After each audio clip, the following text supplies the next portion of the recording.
Ito po mga building po to. Ito mga building, nakita niyo po mga building. Building po yan ng MOA. Yan. Yan po mga building po yan ng MOA. Mga ano rin, talagang MOA po to kasi pasyalan po to ng mga MOA. Ito po sila Kuya Guard yung dalawa yun dalawang Kuya Guard. Oo. Yan. Mga dali sakyan mga nakaparking po. Yan. Yan, dami po. Yan po yung mga naglalakad. Yan. Kaya dito po sa MOA, maganda po pasyalan dito. Kasi ito talaga pasyalan ng mga tao taon-taon.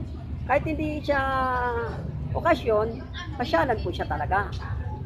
Pasyalan po siya. Maganda po ganito. Maganda po pasyalan ng MOA. Yan, daming tao. Ayan, yung mga naglalakad na yan.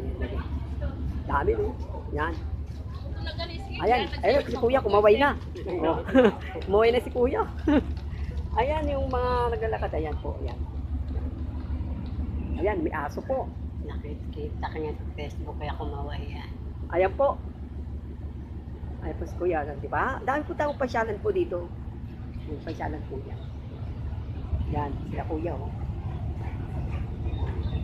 Mga naglalakad po yan, mga yan. Yan, pasyalan po. Ang dami po mga tao dito sa MOA ngayon.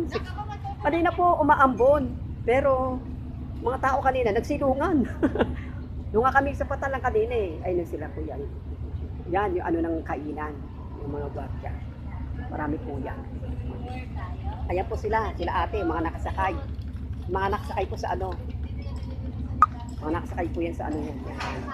Sila ate, yan. So, ayan po si Kuya, may dalang stroller.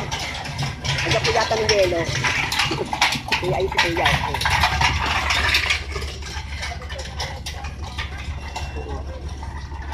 Sila Kuya, yan, may dalang aso. Ang laki ng aso ni Kuya.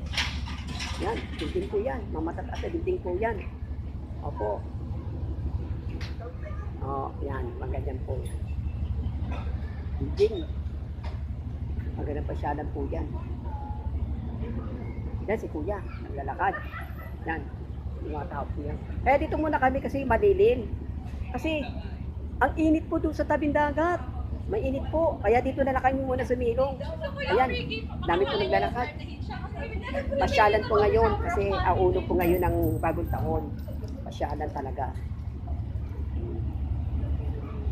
Yan, mga bata. Yan. Mga bata yan, mga yan.